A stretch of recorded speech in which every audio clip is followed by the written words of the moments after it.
Russian President Vladimir Putin has pulled off the seeming impossible.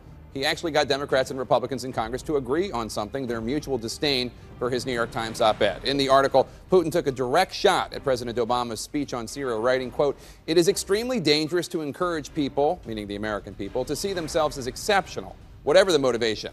Now, while plenty of members of the House and Senate have come out swinging at Putin, President Obama decided not to respond directly to that op-ed. He let his press secretary, Jay Carney, do the dirty work. Unlike Russia, the United States stands up for democratic values and human rights in our own country and around the world. And we believe that our global security is advanced when children cannot be gassed to death by a dictator. It is also worth noting that Russia is isolated and alone in blaming the opposition for the chemical weapons attack on August 21st. Jay Carney, who as a journalist spent some years in the former Soviet Union. Let's bring back our panel, Dana Bash, Jessica Yellen, Gloria Borger, and of course Democratic Senator Chris Murphy. Senator, as a member of the Senate Foreign Relations Committee, I don't know if that allows you a special insight into the mind of Vladimir Putin, but why do you think he took this shot at American exceptionalism? Do you think it was just so the likes of us would be discussing it right now? And I mean, why go after, in an op-ed purportedly to win over the American people, would he take a shot at us? Yeah, I think most of Russia's foreign policy over the last couple of years has been dedicated to the single foundational premise that they want to stick a finger in the eye of the American president. I mean, that is sort of the guiding principle here, which is why some people are skeptical that this deal is going to get done, because in the end, it's just really good politics for him at home to beat up on the Americans. And so I think that's the reason why that op-ed ends that way, because it's in part speaking much more to the Russian people than it is to the Americans. Wasn't it also sticking a finger in the eye of the president personally? Yeah, sure. This is about public opinion, well, right? But also because he is sort of known as somebody who doesn't think American exceptionalism is really all that great. He had the apologist for America. Right. He had the famous quote about the fact that, you know, we think we're great and the Brits think they're great and the Greeks think they're great. But by the way, trying to say, you know what, you're just like George Bush. The Republicans say that President Obama doesn't believe in American exceptionalism. Right. Remember that during the campaign? Exactly, and suddenly the president's talking about American exceptionalism and you're smiling and laughing about that. No, right? I just, you know, I think one of the things Carney said today is that compared to Russia, there's no doubt that we're exceptional, and so you're exceptional. You're an exceptional member of the. to the extent that we're comparing ourselves to the way that they've conducted themselves around the world, it's pretty easy to make the case that we're exceptional. So, listen, I just think ultimately this is about Putin beating his chest, about essentially sending a message to his own people. Shirt off or shirt on? Shirt on. Let's shirt hope. on. Would you dispute that Putin's driving the agenda on the Syria crisis? Well, we need him. I mean, we've always said from the very beginning that you couldn't get anything done in Syria without Russia. So he has the cards there at some level. He has the cards. But doesn't this all, in a way, legitimize Assad here? Because suddenly, after saying we don't need Assad anymore, we'd like him gone, now he's there, and we, in a way, through the Russians, of course, not directly, but we now have to have him there. Yeah, Assad, let's just remember, Assad is there not because of Assad's strength. Assad is there because there are enormous proxy interests that are dedicated to the idea that he stays in power. The Russians are not the only ones. The Iranians have to have Assad as well. And so it's just another reminder about how complicated this country is and why we should be cautious about how we engage, because it's not Assad that has legitimacy here. Assad is essentially there only because of the nations that support him. That's who we're really talking to here. We're talking to those nations, not necessarily to Assad. I have a personal question to ask you. Don't worry. Don't worry. It's okay. It's G-rated. This is not part of the deal. No, it's okay. It's okay. I want to hear that.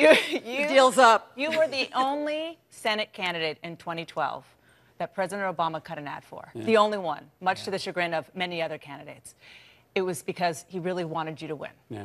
You got a phone call from him on Labor Day weekend saying, I need your help, you know, payback time. And you said no. How hard was that? Yeah, it's really hard, in part because I do inherently trust this guy. I've been with him on almost every major issue that's come before the Congress, and I do believe that he has been about as nimble as possible at negotiating the last 2 or 3 years in the Middle East at an unbelievably turbulent time. But there are these rare moments in your career in Congress when you get to vote on war and peace. And ultimately, that can't be because somebody's asked you to do it. It has to be because in your heart you believe that you're doing the right thing.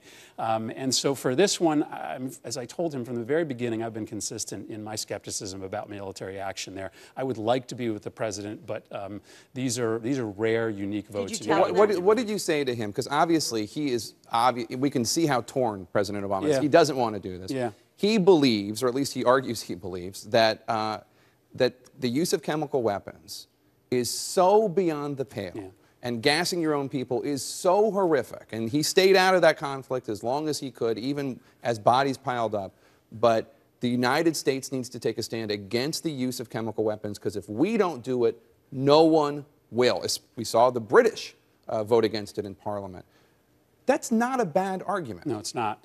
And I hope he's right in the sense that I hope that the costs of inaction are not more than the costs of action. And it is a close call. You just have to weigh whether you really believe that the strike would be a true deterrent effect and whether you really believe that the potential spillover effects in the region don't counteract that. And for a lot of us, we just believe that it's a close call, but ultimately it would hurt us more than it So would how do help you us. think he went to Congress? If he believes this so strongly, why do you think he insisted on getting other people to back it up? Because Congress would talk him out of it, maybe? No, listen, I think that when there is not an imminent threat to U.S. national security interests, he may not have the constitutional authority to do this. I've said that he could have, but I think it is a close constitutional call. And I think this is a guy who came into the presidency, I mean, with full knowledge of the risks of an executive overreaching with respect to his to foreign policy powers. And so I think he wanted to be careful here, appropriately. So you voted against the use of force. Do you think, as the president does, that there still has to be the threat of the use of force in order for this to succeed? So how do you square that? Yeah, I don't ultimately think there has to be the threat of force, but I will acknowledge that it certainly helps to have it. And again, as I said before, if I was being asked to vote on the threat of force, it's different than actually voting to put planes in the air. But ultimately, again, I think Putin has other reasons to do this rather than just trying to protect Syria from military strikes. So Assad said that one of the other conditions for him acquiescing to this deal is that the United States stop arming what he calls the terrorists, the Syrian rebels.